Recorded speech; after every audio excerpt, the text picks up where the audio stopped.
just and free. Oh, Canada, we stand on guard for thee. Oh, Canada, we stand on guard for thee. Nous voulons report that the doors be open.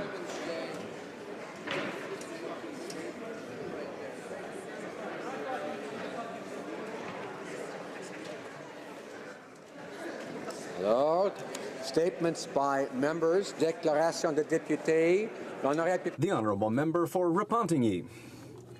International Women's Day is not a day of celebration, Mr. Speaker. It's a day to fight, to stand up for what's right, for women's equality, because we still have a lot of work to do. In Quebec, the theme for International Women's Day, as chosen by the Collectif 8 Mars, is Limitless Equality. Limitless equality is a wonderful goal. It's a call to action, because there remain today too many limits and barriers to equality between women and men, far too many. Women make up half the population, and their voice must be heard in the democratic process. Democracy needs women, and women need democracy to change the systems that limit their success. So, today on International Women's Day, as we fight for women's rights, I say to all women, take your place, gain experience, make your voice and your ideas heard, and we will succeed with limitless equality together. North.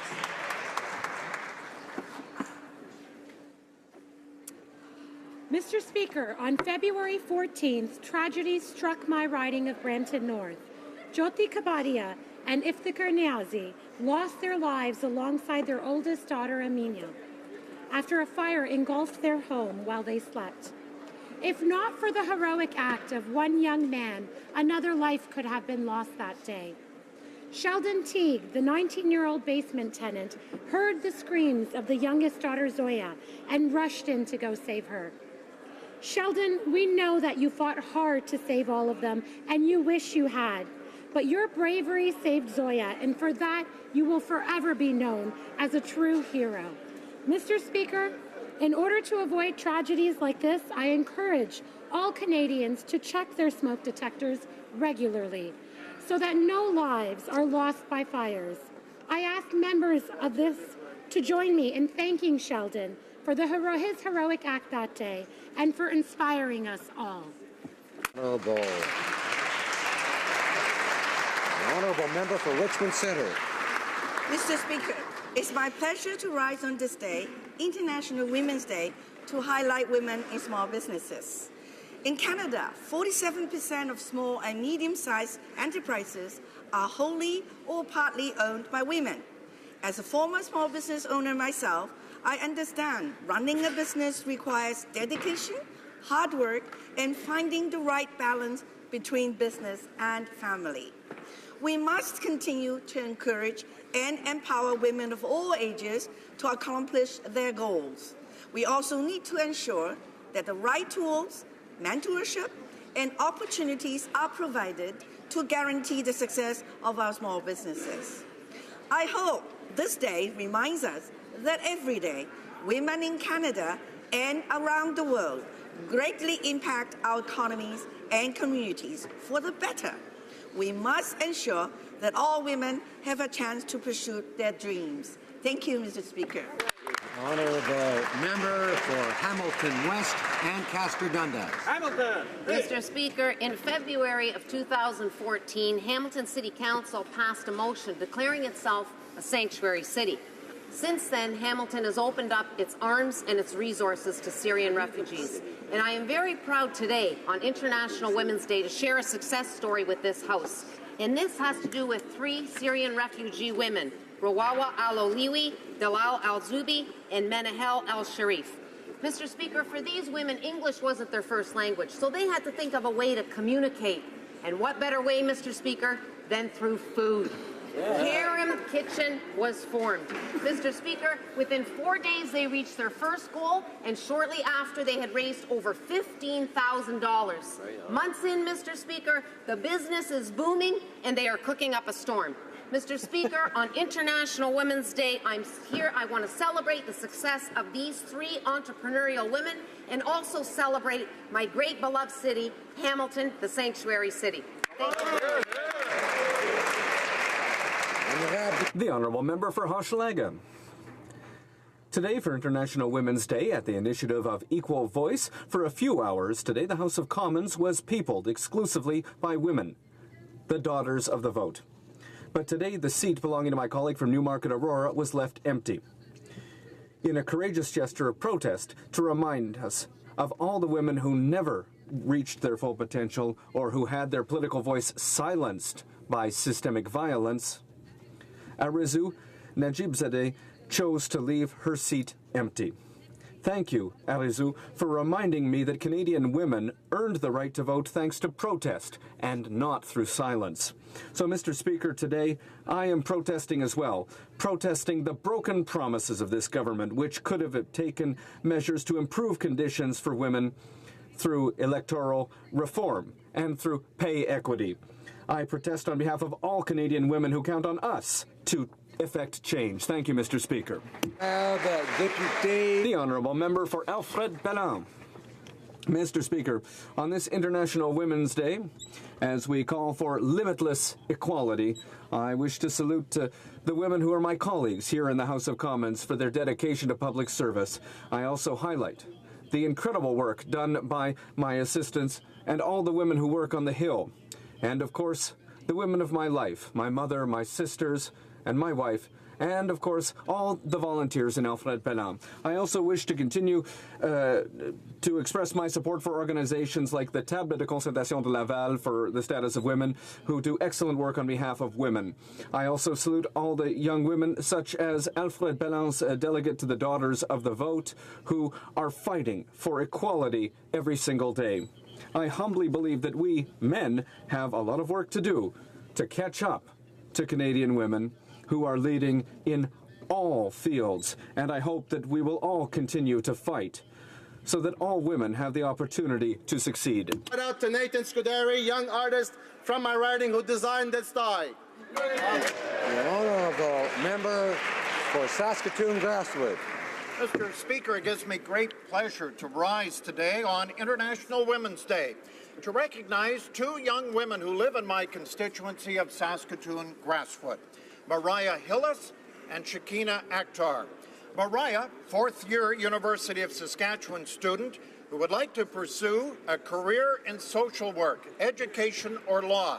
She is a champion for disability rights and accessibility, and she volunteers in support of students with disabilities. Shakina, final year at the University of Saskatchewan, she's completing her Bachelor of Science in Chemical Engineering, passionate about preventive health care, the environment, and developing education and equal opportunity programs.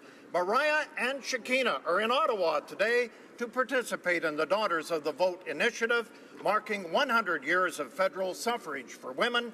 I congratulate these outstanding constituents who are our future leaders in Canada. The Honourable Member for Fundy Royal.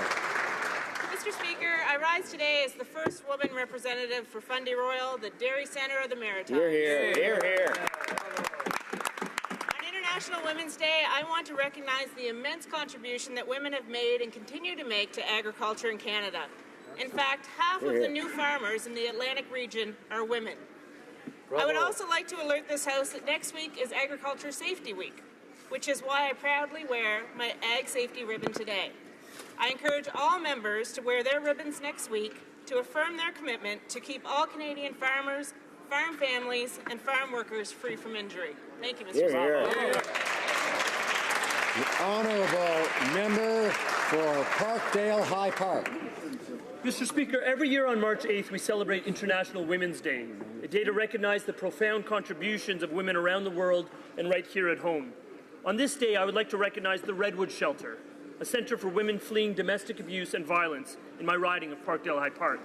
Abby Abijolade and her predecessor before her, Anne-Marie Gardner, have built up the Redwood over the past 24 years into one of the most pronounced voices in the campaign for to end domestic violence. Unfortunately, the very real need for their work continues, because the battle for gender equality and to bring to an end violence against women continues. That battle will not be won, Mr. Speaker, until Canadian men also take up the fight, side by side with their sisters, daughters, mothers, and partners. So on this International Women's Day, I call on all men in this chamber, men in my riding, and men around the country to join the important work of community pillars like the Redwood Shelter to bring to an end gender violence and abuse against women. Thank you. The Honourable Member for Calgary Confederation. Mr. Speaker, later today, Bill S-217, Wynn's Law, will come to a decisive vote. Members of this House will decide if the death of RCMP Constable David Wynn was in vain or if his death was a catalyst for meaningful change. Members will vote. They will decide if we are willing to lose another life or lives, or if we will take responsible steps to protect Canadians. Members will cast a vote to keep a flawed justice system or a vote to improve our justice system. We have the opportunity to honor the legacy of Constable David Wynn. We have the opportunity to make our streets safer. We have the opportunity to fix a loophole in our justice system. We have the opportunity to make a positive difference. I encourage all colleagues to seize that opportunity and support Bill S-217.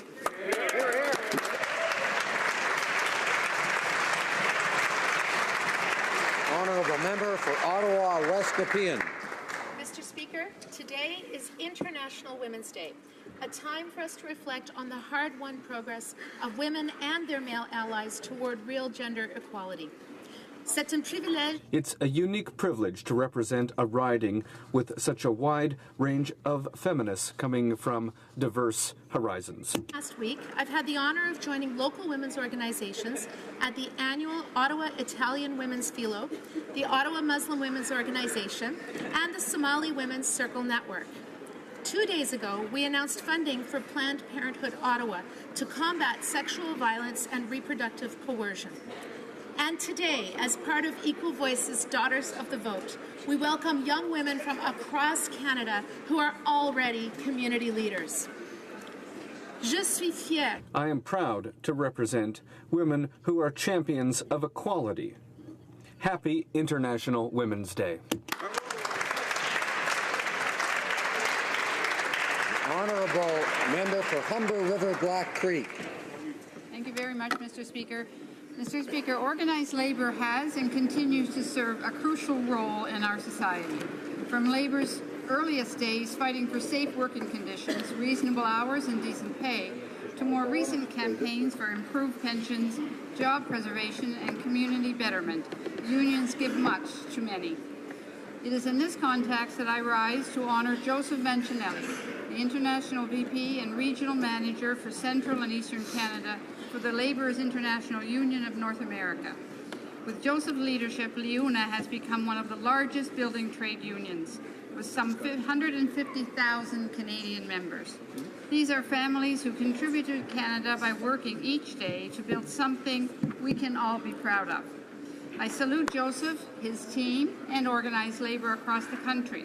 Together, we are building better futures for the middle class and those who are working hard to join it. Thank you, Mr. Speaker. Honourable Member for Calgary Nose Hill. Because of every 100 incidents of sexual assault in Canada, only 6 are reported to police. Because 57% of Aboriginal women in Canada have been sexually assaulted. Because women workers in Canada earn an average of 67 cents for every dollar earned by men. Because 45% of Canadian companies have all-male boards and only 26% of the people in this chamber are women. Because in this decade, more than 140 million girls will become child brides. Because women are murdered in honor killings. Because women's sexuality is seen as something to be repressed, hidden, and punished. because thousands of Yazidi women are being held as sexual slaves in Iraq, because 500 million women around the world are malnourished, because menstrual stigma prevents millions of girls from going to school, because people deny that women's rights are fragile, because. We need International Women's Day, we need feminism, and most importantly, we need action.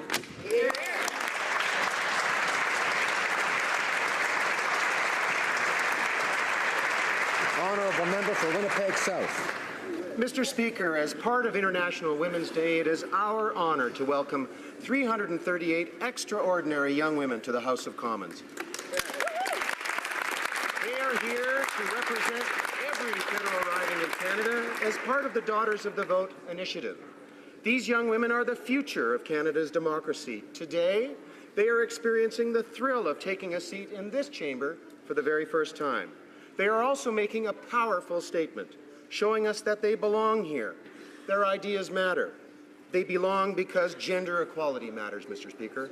Change doesn't happen overnight, but by being engaged day after day, it is possible to make a difference. And I have no doubt that these young women will continue using their energy, conviction, and commitment to drive Canada towards a more equal future for everyone.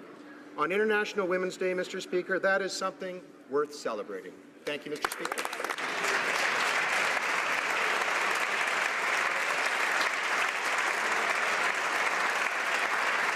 The Honourable member from Nanaimo, Ladysmith. After decades of marching, resisting, and persisting for equal rights, on International Women's Day, we see firsthand the women's movement is stronger than ever. Today, young women filled this House, a powerful show of new leadership. I honour especially Delegate Arzu Najib-Zadeh. She chose to leave her seat empty to represent the countless women who have been denied their political voice. We need all women's voices. We need all hands on deck for the challenges that Canada faces. Yet successive and Liberal governments have failed to act. It is far past time for the Liberals to live up to their feminist claims and get to work. We need action. For women and for future generations, New Democrats will never stop fighting for women's equality and human rights. Bravo. The Honourable Leader of the Opposition.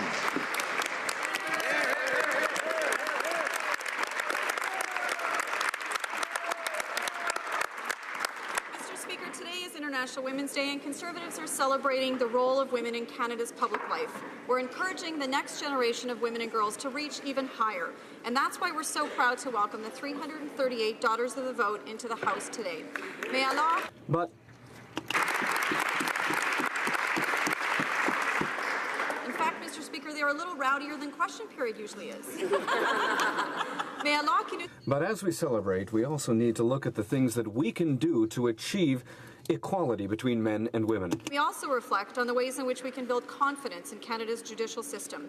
Too many women and girls do not come forward to pursue justice after being sexually assaulted.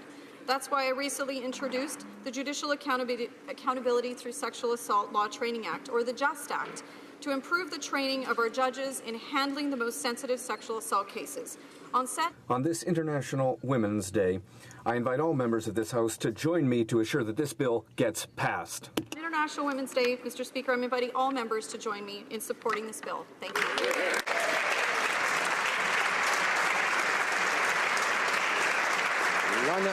The Honourable Member for Vimy.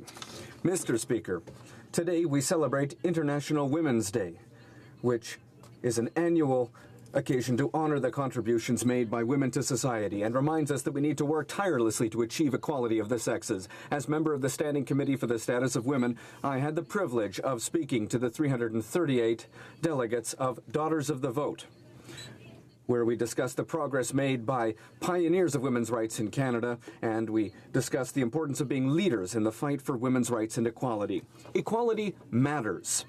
The work done by community organizations, by Status of Women Canada, and by the Standing Committee is of capital importance. Equality is essential because an inclusive society that empowers women is more prosperous than a society that marginalizes women. I call on everyone to work together and to renew our commitment to equality. Thank you, Mr. Speaker.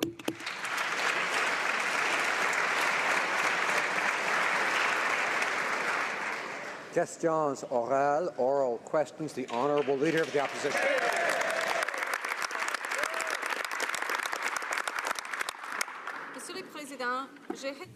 Mr. Speaker, recently I tabled a bill that intends to reestablish trust in the judicial system when it comes to sexual assault. This bill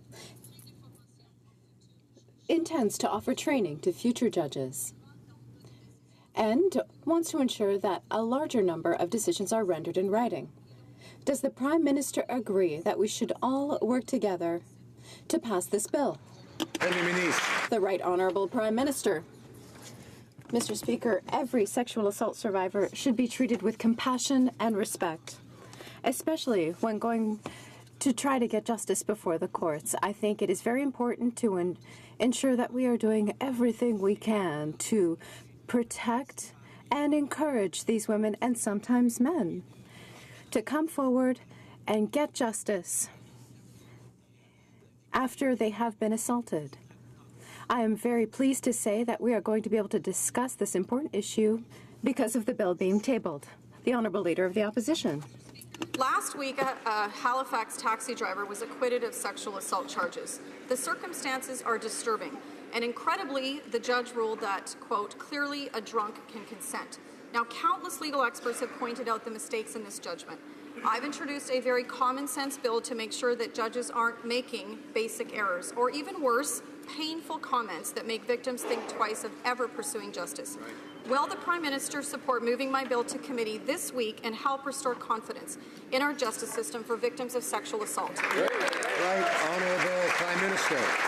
Mr. Speaker, it's important that survivors of sexual assault be treated with respect and compassion, particularly before the justice system when they're seeking justice. We need to make sure that we're doing a much better job than we are right now, and that's why I look forward for parliamentarians having an opportunity to discuss ways in which we're going to be able to improve it, including with the member's bill as it goes to committee. Honourable Leader of the Opposition. Mr. Speaker, Shelley Wynne is the widow of Constable David Wynne, who needlessly died because the justice system failed to protect him. His death was preventable. Now Shelley's in Ottawa today helping us fight to protect others. The Liberals have an opportunity to show Shelley that this will never happen again, and we implore those on the other side to see the good that they will do if they vote for this bill. Will the Prime Minister close this loophole that will save lives and vote in support Wynne's law today? Right Honourable Prime Minister. I was very pleased that Ms. McGuinness-Wynne was able to sit down with the Justice Minister and have a very constructive conversation on how we can improve our system of bail, system of justice in this country. It's important that we keep our communities and families safe. It's important that we protect victims, and it's important as well that we uphold the Charter of Rights and Freedoms. That's what we are remaining committed to, and we're going to continue to work hard on that. Order. The Honourable Leader of the Opposition. Mr. Speaker, here in Canada and around the world, human traffickers physically and sexually exploit women and girls. It's a brutal and disgusting crime that deserves to be punished harshly. But when the Liberals introduced their human trafficking law, they weakened the punishments that could be handed out to these criminals. They crafted Bill C-38 to deliberately get rid of back-to-back sentencing for those convicted of multiple crimes of human trafficking. Mr. Speaker, why is the Prime Minister unwilling to get tough on human traffickers? And will he protect vulnerable women and girls by returning back-to-back sentencing to Canada's human trafficking laws? The Right Honourable Prime Minister. Mr. Speaker, this government is extremely serious about cracking down on human trafficking, on protecting women and girls from exploitation, from assault. These are things that we take very, very seriously, and we'll continue to work very hard to ensure that more women and girls are protected. We also, Mr. Speaker, are the party of the Charter of Rights and Freedoms, and we will always stand up to defend Charter rights. The Honourable Leader of the Opposition. The rights of the criminal. Well, Mr. Speaker, research has revealed that when a woman or girl is raped in our country, her chances of being believed or being able to pursue justice is highly inadequate. I volunteered at a rape crisis center, and one of the most difficult decisions that a woman makes is whether or not to go to the police. And we need to make that decision much easier. So will the Prime Minister commit to ensuring that RCMP frontline officers have the training that they need to give these women and girls confidence to pursue justice? The Right Honourable Prime Minister. Like the member opposite, 25 years ago I worked at the Sexual Assault Centre of McGill Student Society, and I know firsthand how devastating sexual assault can be, and we need to do much more, even 25 years later, to make sure that we are fighting against it, that we are reducing it, and that we are creating a justice system and a system of policing that actually enables survivors of sexual assault to come forward and get justice. We still have much more work to do, but we are committed to doing that, Mr. Speaker. Honourable Member for Nanaimo Lady. know it's the federal government's job to eliminate gender inequality.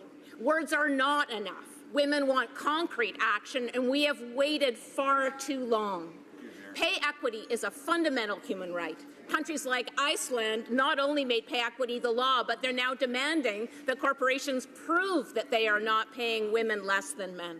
Can the Prime Minister explain to the women of this country how much longer will they have to wait before you enact pay equity legislation?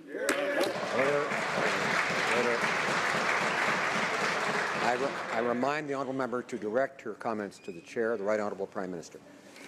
Thank you, Mr. Speaker. We are committed to full pay equity, period. We know that there are many things that we need to do as a society to improve the outcomes for women and girls in our society. That's why we've moved forward on many different measures that will put more money in the pockets of women and families, make sure that our most vulnerable seniors, who are two-thirds of them women, we be able to be helped with an increase in the GIS. We continue to work very hard to empower women and girls to succeed in all areas of success.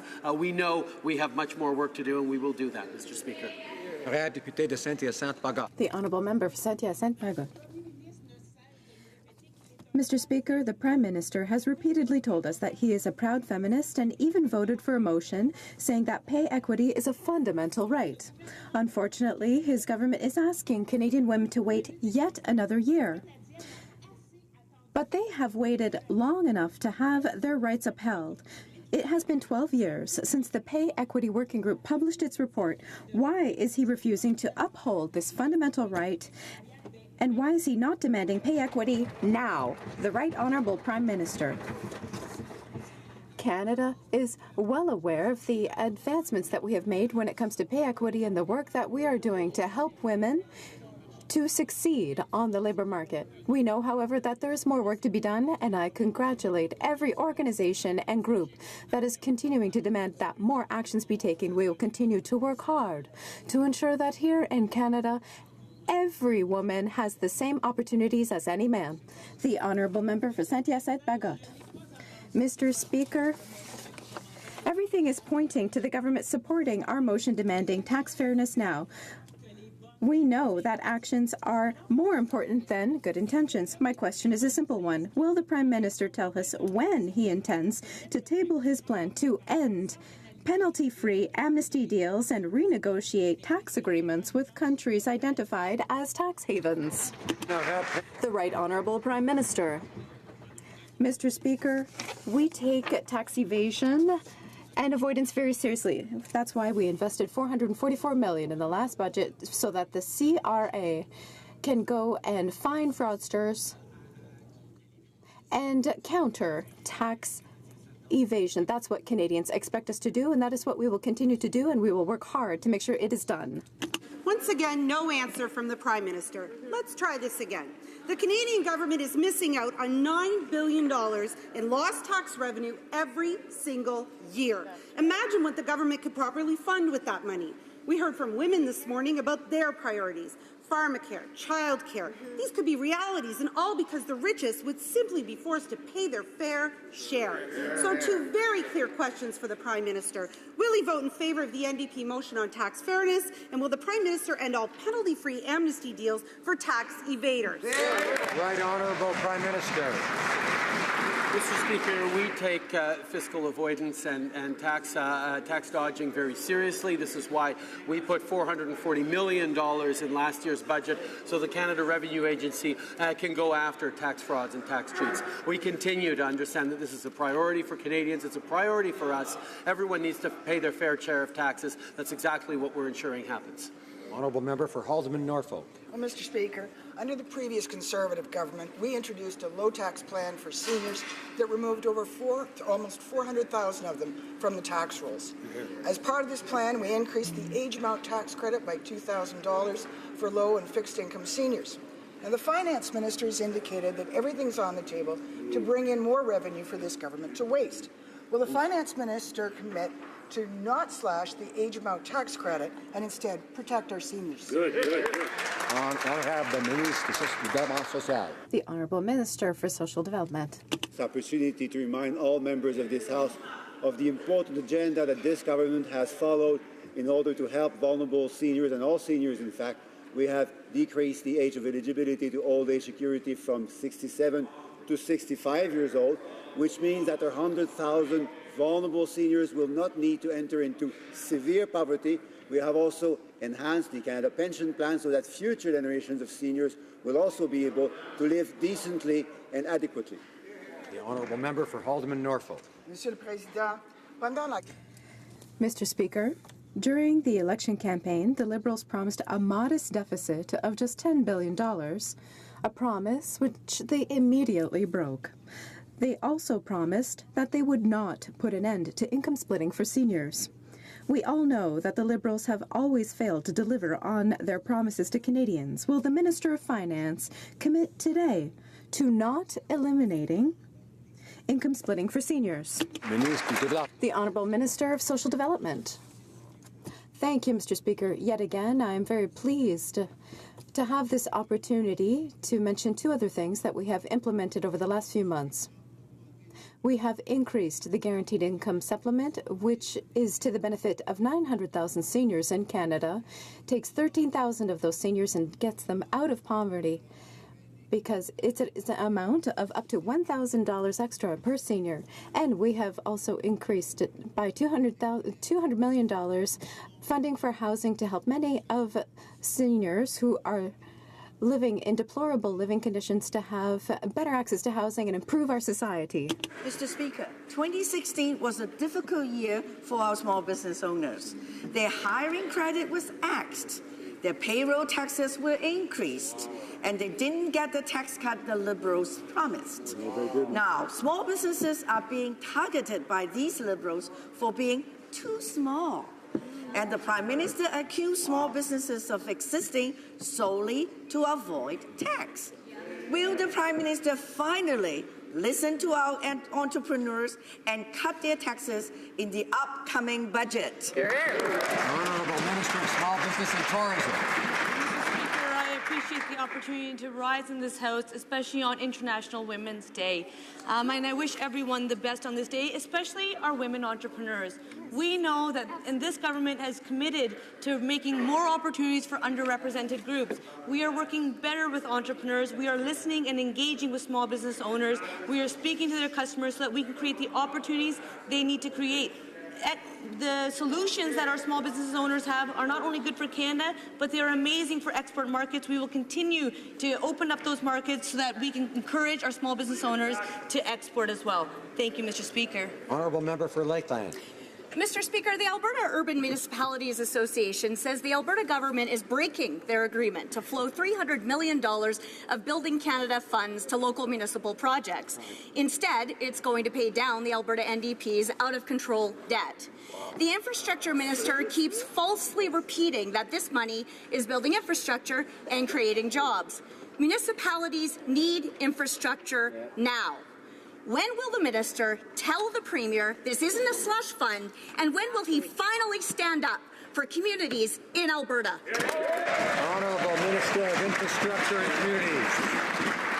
Mr. Speaker, through you, I would like to inform the honourable member that federal infrastructure dollars can only be used for infrastructure projects. We have approved 127 projects for Alberta. 125 of those projects are in municipalities of all sizes: Edmonton, Calgary, Red Deer, Grand Prairie, Lethbridge. All those projects are creating jobs and opportunities throughout the country, including in Alberta's communities. Thank you, Mr. Speaker. Honourable member for Carleton Trail, Eagle Creek. Mr. Speaker, for months, the Liberals have been quietly preparing to sell off Canada's airports and have refused to answer questions, but they've hired Credit Suisse to study the idea. Tonight, the Prime Minister is having an exclusive meeting with BlackRock, a meeting that the media has been banned from attending. It is clear that these Liberals have spent the credit card to the limit and are now selling off the furniture. Will the Transport Minister admit that he is selling our airports and tell us to whom he is selling them? The Minister of Transport. Mr. Speaker, I want to reassure my colleague that what is most important for us is improving service to the air passenger. That is why we are working very hard to lower their costs, to give them more choices, more competition, to reduce the time it takes for them to go through security or through customs, and we will even be giving them a Bill of Rights. That is what is motivating us when we talk about our airports and our airlines. Thank you. Order. Earlier today, I was able to compliment the Daughters of the Vote delegates on their decorum in the House, and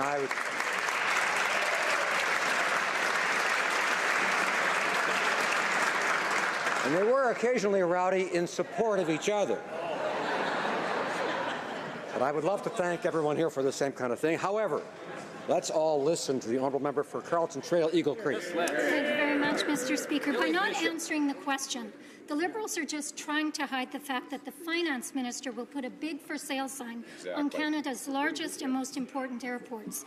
The Liberals' propensity for spending money they don't have is forcing them to have exclusive meetings with BlackRock to organize a shotgun sale of Canada's airports before the ink of the budget is even dry. Will the Minister commit to maintaining Canadian ownership of these strategic economic assets, or are the Liberals just that desperate for money? Honourable Minister of Transport. Mr. Speaker, in terms of concrete measures, I'm sure my colleague heard the fact that we made the decision last November to increase the international ownership in our airlines from 25% to 49% in order to increase competition. I also announced at that time a Bill of Rights, or a rights regime, to make sure that air travelers, their rights would be taken into consideration. I think we're already beginning to see more competition. I think the prices are coming down. We're very glad that we're offering more service to our passengers. That's our intention, and we're going to continue to do that. The Honourable Member for Jonquière. Mr. Speaker, this evening, in honour of International Women's Rights Day, the Prime Minister is going to Toronto, where he will attend a private event with the Board of Directors for BlackRock. BlackRock manages more than $5,000 billion worth of assets throughout the world and is interested by the privatization of our public infrastructure proposed by the Liberals. Can the Prime Minister rise and tell us why, of all the events held on this Women's Day, he chose to spend time with an investment firm, and what will be the subject of this meeting? The Honourable Minister of Transport. I will repeat it in French, Mr. Speaker. Our primary motivation is to improve choices for air passengers. That's what motivates us the most. We want to lower costs. We want to offer more choice. We want to shorten the time it takes for travelers to get through security or to get through customs, and we want to recognize that passengers have rights. That's what motivates us when we talk about our airports and our airlines. It's to improve service for our passengers. Thank you. The Honourable Member for Laurier-Sainte-Marie. Thank you, Mr. Speaker. Well, it seems that everything's for sale. Mr. Speaker, we all know that women do not have equal rights in Saudi Arabia. And yet, Canada is continuing to export arms to this country, as well as to other countries whose track record for human rights is extremely questionable, such as Libya. Canada is now the second largest arms exporter to the Middle East. Does the Minister of Foreign Affairs believe that Canada should export military material to countries that don't uphold women's rights? And are we now a nation of feminists? The Honourable Minister of Foreign Affairs. Thank you for the question. On June 17th of last year, this government tabled the Treaty on Arms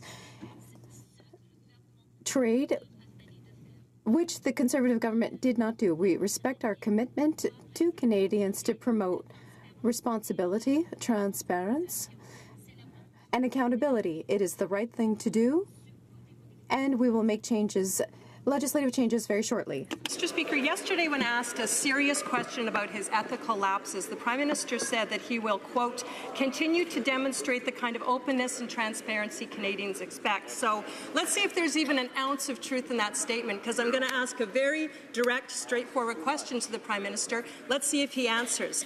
Has the Prime Minister met with the Ethics Commissioner on the current investigation that she's conducting? And if so, how many times? The Honourable Government House Leader. Mr. Speaker, I appreciate once again the opportunity to rise in this House and to remind Canadians exactly what this government has been doing. This government has been responding to the very real challenges that Canadians are facing, and we will continue to advance and do that work. Historic investments on infrastructure to help provinces, territories, and municipalities create the opportunities and growth that they would like to create. Working better with families with children through the Canada Child Benefit. When it comes to the member's question, the member knows very well that the Prime Minister will answer any questions that the Commissioner has. Thank you, Mr. Speaker. The Honourable Opposition House Leader. Order. I asked the Prime Minister a direct question, Mr. Speaker, and he refused to answer it. That kind of arrogant, condescending non-answer is what's giving the Liberals a lot of problems, from their carbon tax cover-up to misleading BC seniors, and a Prime Minister under multiple investigations. Now, we know he's heading off today to have this private meeting with BlackRock executives. When's he going to start giving Canadians straightforward answers? Does he only meet with people who are lining his party's pockets?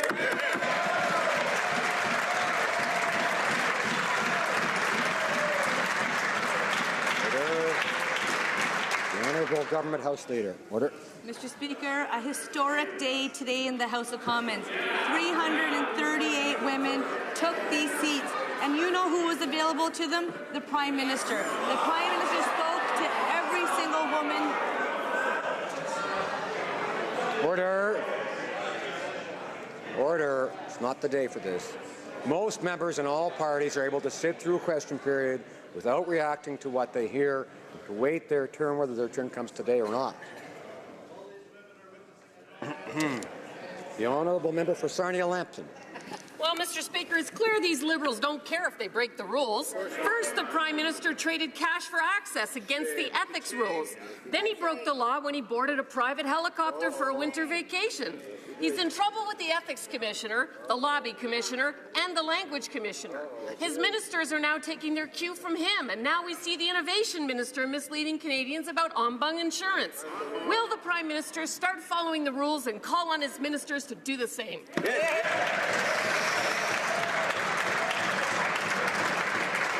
The Honourable Government House Leader. Mr. Speaker, every single minister and this Prime Minister work very hard for Canadians every single day.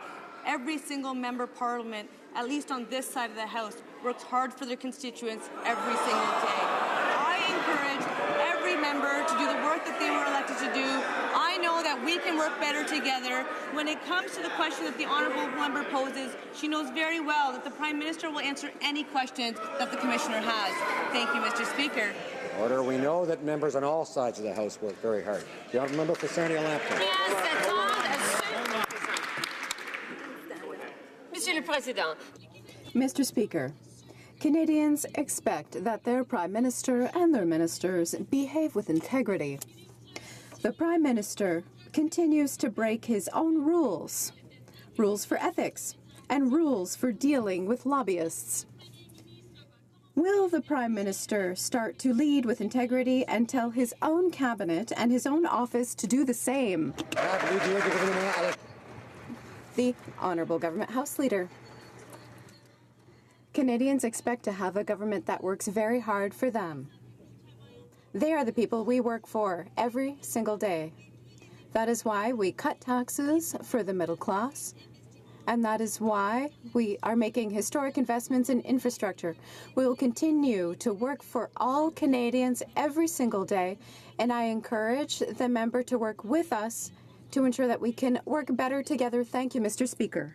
For Desnethi, Mississippi, Churchill River. Missing and murdered Indigenous women and girls feel they are being left in the dark, when in fact they should be properly informed and involved in every step of the inquiry. And worse, Northern families do not have access to proper information due to unreliable internet and other crucial services. How will the Prime Minister ensure the commitment made to all Indigenous families affected by these tragedies are involved and feel like true progress is being made? The Honourable Parliamentary Secretary for Indigenous and Northern Affairs. Thank you, Mr. Speaker, and I thank my colleague for the question. One of the strongest commitments our government made was to launch an inquiry into missing and murdered Indigenous women and girls, and we certainly have done that. We have set up an independent commission that is carrying out that process. But we know that we cannot wait for the Commission's recommendations before we act on the real root causes of missing and murdered Indigenous women and girls in Canada. That's why we've invested $8.4 billion, historic investments in women, in shelters, in housing, in children's education, on First Nations and Indigenous communities. The Honourable Member for Windsor-Tecumseh.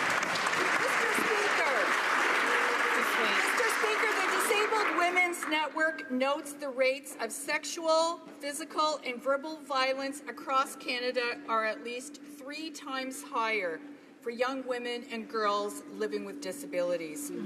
And violence prevention agencies are simply not given the proper resources. Women with disabilities have been completely forgotten.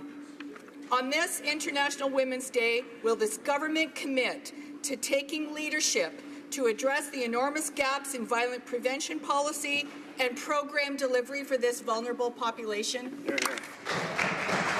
Honourable Minister of Sport and Disabilities. Thank you, Mr. Speaker. I'd like to thank my honourable colleague for her question and her tireless advocacy on behalf of Canadians with disabilities. I'd also like to thank the Disabled Women's Network for their advocacy, and Mr. Speaker, for pointing out that the majority of people living with disabilities are women, and among women in Canada, women with disabilities live with the highest rates of violence, the lowest incomes, and highest rates of unemployment. That's why I'm very proud of the work done by the current and former Ministers of Status of Women on Gender-Based Violence, drawing upon the work of Dawn, and also very proud of the accessibility legislation that we are developing to make sure that every Canadian with a disability is included in society. Thank you. The Honourable Member for Scarborough Centre. Mr. Speaker, today is International Women's Day, a day to recognize women's achievements and acknowledge the challenges we continue to face. As an immigrant myself, I know how difficult it can be for minority women to integrate fully into Canadian society. While men are the first to go to work and attend language training, women are often isolated, staying at home to care for children without the language skills to venture outside. Could the Minister of Status of Women tell us what the government is doing to help these isolated women fully join the Canadian family? Honourable Minister. Monsieur le Président. Mr. Speaker, happy International Women's Day. I thank my colleague for Scarborough Centre for her question.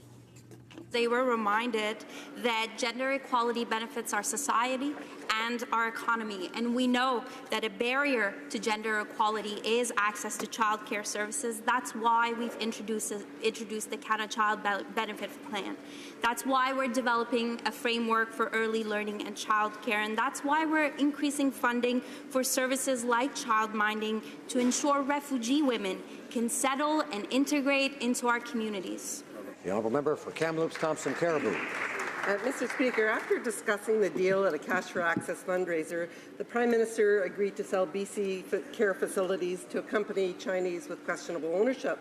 Yesterday, a Chinese-language media asked me, was our concern about state-owned enterprises, to which we responded, you know what, we don't know who he sold their homes to. Is it Chinese billionaires? Is it the Chinese government? Or is it simply a friend?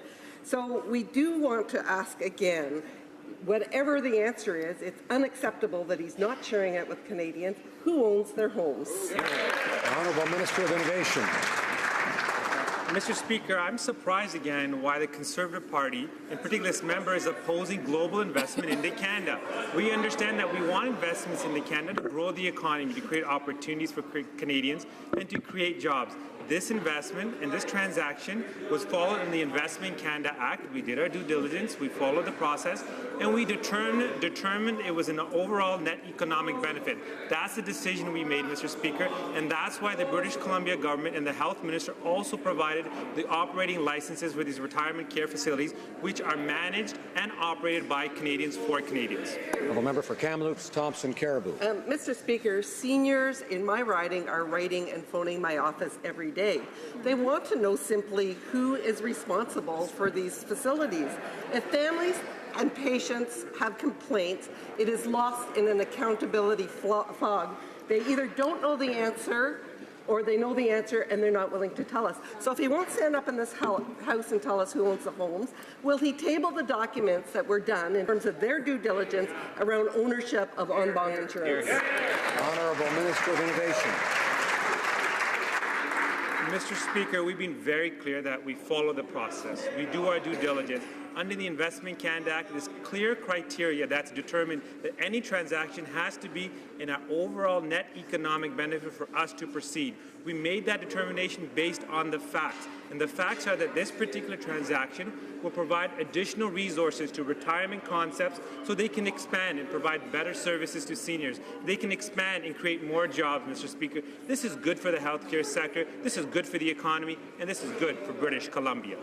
Honourable Member for Elgin, Middlesex, London. Mr. Speaker, the Innovation Minister claims to have done a review of the sell-off of seniors' care facilities in BC, but it is not capable of telling Canadians who owns en banc insurance. Not even Wall Street firms would do business with en banc because of the murky ownership structure dominated by the who's who of the Chinese Communist Party. In the minister's pandering to Beijing, Canadians deserve to know who is pulling the strings and deciding the fate of our seniors. The question is simple. Who owns en banc insurance? Honourable Minister of Innovation. Mr. Speaker, our approach has been very straightforward. Our approach is about the economy and about the jobs. We care about our economy because we know that's the #1 priority Canadians have expressed to us.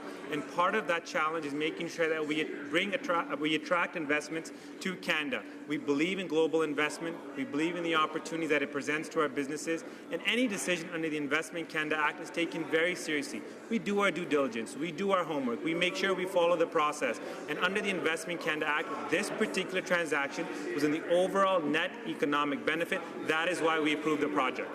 Member for Elgin, Middlesex, London. Mr. Speaker, the Prime Minister continues to refuse to answer questions about his own lack of ethics. The Minister of Industry was forced to admit he misled Canadians about who these retirement residents have been sold to. Canadians don't want any more lies and a lack of transparency. When will the Prime Minister start to show leadership and put things in order? The Honourable Minister of Innovation. Mr. Speaker, this Prime Minister and this government has shown leadership when it comes to the economy. We understand that every decision that we make must focus on growth and jobs. We need to attract global investment if we are able to succeed globally, and if we are able to create the opportunities for Canadians, for women in particular, and for the youth going forward. That is why we're open to investment. And with regards to this particular transaction, we followed the process. We made sure that the retirement concept deal that was put forward is done in a manner that's in the overall net economic benefit for British Columbians and for Canadians. It's good for the economy and it's good for jobs. Member for London Fanshawe. Mr. Speaker, the Prime Minister claims to be a feminist, but on International Women's Day is content to merely re-announce old promises. If equality truly matters to this government, it should fund women's reproductive health. The best way is to ensure all women have access to birth control. Such access reduces unintended pregnancy, abortion, is cost-saving, and a cornerstone to women's human rights. Will this government take a stand for women and support my motion to make birth control free for women in Canada? Honourable Minister of Health. Mr. Speaker, on International Women's Day, it's an honour to rise and be part of a government that speaks up for women's rights and speaks up for women's sexual and reproductive rights. And access to birth control is of fundamental importance to the women, to the families of Canada, to be able to control their bodies, to be able to control their reproductive rights. We will make sure that medication in this country is affordable, accessible, and appropriately prescribed, and that includes access to birth control. Honourable Member for Hochelaga. The Council of Montreal Women recently published an opinion about women's homelessness. In Montreal, as everywhere in Canada, homelessness about women is on the uprise, but it remains hidden. This reality most often affects Aboriginal women or immigrant women. Homeless women are far more exposed to physical and sexual violence. The minister announced the establishment of an advisory board for the review of the homelessness partnership strategy. Will there be a gender-based analysis? And will the money be there to eradicate this scourge? The Honourable Minister, thank you. I would like to thank my colleague and congratulate her about her interest for homelessness, especially among women. Our department has announced $100 million to build shelters for victims of family violence. She knows because she counseled us in the past, and we thank her for that. We are looking into the strategy on housing, which will have major impacts on Canadian families, especially the most vulnerable. Mr. Speaker, we know that this month the funding received by many Syrian refugees for their settlement has expired. We also know that fewer than half of these refugees have managed to find a job. Does the government know how much the provinces will have to spend on social assistance benefits because the Liberals did not manage to provide a plan to help these refugees adequately integrate into Canada's economy? Minister of Immigration. Mr. Speaker, this year we're providing $900 million in settlement and resettlement funding to support refugee integration and settlement services. $664 million of that is settlement services, 76 million more outside of Quebec than in previous years. We're committed to supporting refugees as they arrive in Canada and making sure we provide them with language programs, job supports, and other integration programming as we move forward. We take that commitment seriously, and we have the proven track record to prove that. L'honorable député de Calgary-Nose Hill. The Honourable Member for Calgary-Nose. The program was expensive and out of control costs. I asked if it got results. So what the minister has failed to say is how many of these refugees have actually found jobs. And we've got a huge influx of refugees coming across the American border right now. We're going to see an influx of refugees coming in with the government's decision to lift the Mexican visa requirement. My question is very simple. Unbelievable. How much is this government going to pay in Canadian taxpayer dollars to support their ill-fated refugee Simple plan? question. Honourable Minister of Immigration. Mr. Speaker, the international community has consistently praised Canada for its compassionate and responsible and generous refugee program. We will take no lessons from the previous government on issues around refugees and immigrants. And in fact, on the Mexican visa lift, Mr. Speaker, we have gone a long way to rebuild and strengthen our bilateral relationship with Mexico that was damaged considerably by the previous government. We address risk associated with the Mexican visa lift. We work closely with Mexican officials, and tourism has gone up, other economic benefits have gone up, and we will continue to work to make sure that the visa lift is a success. Order. The Honourable Member for Yorkton Melville. Mr. Speaker, our allies in Australia, Britain, the US and Germany have all responded to the cries of their veterans regarding the severe impact that mefloquine is having on their lives. On Monday, Lieutenant General Romeo Dallaire testified that he has experienced the devastating effects of this drug. When he was asked if more studies should be done, he interrupted and said, "No, just get rid of it." Mr. Speaker, when will this Liberal government listen to the heart-wrenching testimony of veterans like General Romeo Dallaire and get rid of this harmful drug? Honourable Minister of National Defence. Health and well-being of our Canadian Armed Forces members extremely seriously. We make every effort to protect our members from disease through immunization and other preventative measures. At the request of the Chief of Defence Staff, the Surgeon General is now looking into the use of mefloquine and will report back imminently. The military member's decision on malaria prevention is made on close consultation with their healthcare provider based on comprehensive medical screening and education. Thank you, Mr. Speaker. Honourable Member for Rivière-des-Mille. On March 2nd, the Minister of International Development and the Francophonie stated, and I quote, "Sexual and reproductive health and rights are human rights. All women have the right to choose whether and when they want to have children and how many." On this, the 40th Annual International Women's Day, can the Minister inform the House of the government's commitment made today to promote equality of the sexes and put forth a feminist international agenda? The Honourable Minister.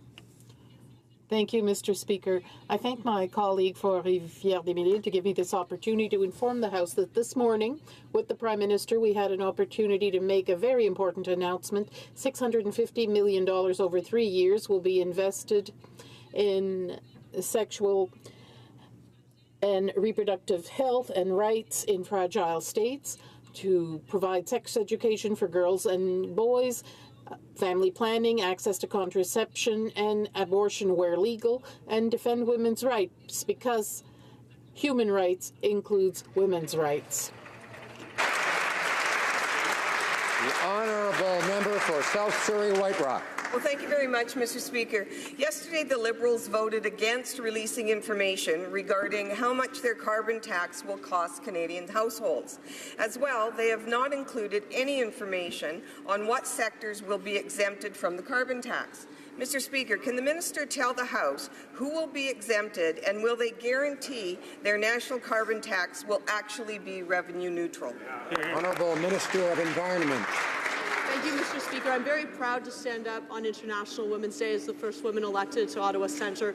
Women across Canada are strongly supportive of climate action. They understand that it's necessary to tackle climate change for their children, for their grandchildren, but also because it will mean good jobs for them in the future. We're committed to taking climate action. We're going to continue to move forward because it's the right thing to do, and I would encourage the party opposite to join us. Honourable Member for Salaberry-sur-Roi. Mr. Speaker, the Minister for the Status of Women received a request from Justice Alternative du Sur-Roi for a project to come up with a safety net for young girls and women living with sexual exploitation. Out of 4,000 runaways in youth centres in Quebec, 76% are girls, 30% of which have been sexually exploited or exposed to prostitution. This project could avoid having hundreds of women subjected to sexual violence. So what is the Minister waiting for before giving this project the green light? I thank my honourable colleague for her advocacy on behalf of women and girls in her communities and across Canada. Status of Women's Canada is committed to empowering organizations across the country to empower women and girls in their communities and to include men and boys. That's why last year we funded about 300 projects across the country to do that work. We will be introducing a gender-based violence strategy, the first federal strategy of its kind, to address the challenges that too many women and girls in our communities face. The Honourable Member for Toronto Danforth. February 11th was International Day for Women and Girls in Science, when we celebrated scientists like Dr. Roberta Bondar, Dr. Victoria Caspi, and Barbara Sherwood Lawler from my riding, who was named Companion to the Order of Canada for her contributions to geochemistry. That day, I attended an event with the Minister of Science, the Minister for the Status of Women, the CEO of APTWA, and women scientists, who discussed the importance of getting young girls engaged in science and how to keep women in STEM. Can the Minister of Science tell the House what our government is doing to encourage women to study science? The Honourable Minister. Mr. Speaker, our government is committed to increasing the representation of women in STEM fields. In a competitive, globalized economy, Canada cannot afford to leave half its talent on the sidelines. I am delighted to launch a digital campaign to encourage young women to #ChooseScience. As a former scientist and as Minister of Science, I consider it part of my responsibility to encourage young women to enter careers in STEM. Science needs women, we need their voices, we need their insights. Honourable Member for Lethbridge. Mr. Speaker, our men and women on the ground and in the air serving in Operation Impact are still in the dark when it comes to whether or not the Liberals plan to pay or cut their danger pay. The deadline is fast approaching, and 300 more members of the Canadian Armed Forces may have their pay completely cut by this minister. On multiple occasions, the previous Conservative ministers in this role reversed bureaucratic decisions that looked similar to this. Will the minister commit here and now to follow our example and ensure that full pay is given to our brave men and women in uniform? Yeah. Honourable Minister of National Defence. Mr. Speaker, our government is committed to making sure our men and women have all the right benefits. I've directed the Chief of Defence Staff to look into this matter, and I'd also like to correct the member in terms of about the previous government's action on this. They actually sent the troops into Kuwait without the tax-free allowance. This is something that we had taken up.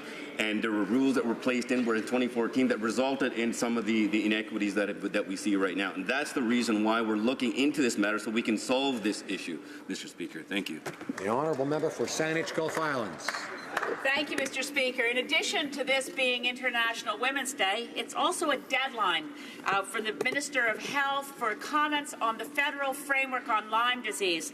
This has been brought into place by the bill that was in the 41st Parliament that I submitted, unanimously supported in the House and in the Senate, and continues to be strongly supported by members on all sides of this place. Unfortunately, the draft framework is inadequate. It needs a serious overhaul. Can the Prime Minister assure us that time that's necessary will be taken to improve this framework? The Honourable Minister of Health. Mr. Speaker, I want to thank the member from Saanich Gulf Islands for her fantastic work on this very important topic, and for, indeed, members from all parties who have been advocating on behalf of people who have been victims of Lyme disease. In fact, I look forward to continuing to work with the member on making sure that we have a strong framework which recognizes the federal role in this, and that includes building national surveillance and annual reporting. It includes making sure there's adequate research. It includes improving the guidelines for prevention and treatment of Lyme disease, and it includes making sure that we raise awareness and education around how to prevent Lyme disease, and I thank her for her work. This will conclude question period for today.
Order. I encourage members to take their discussions into the lobbies, and I would invite members to join me, help me out by saying shh. I thank honourable colleagues. Tabling of documents. Introduction of government bills.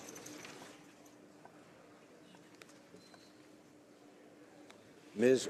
Wilson-Raybould, seconded by Monsieur Duclos, moves for leave to introduce a bill entitled An Act to Amend the Criminal Code, Unconstitutional Provisions, and to make consequential amendments to other acts.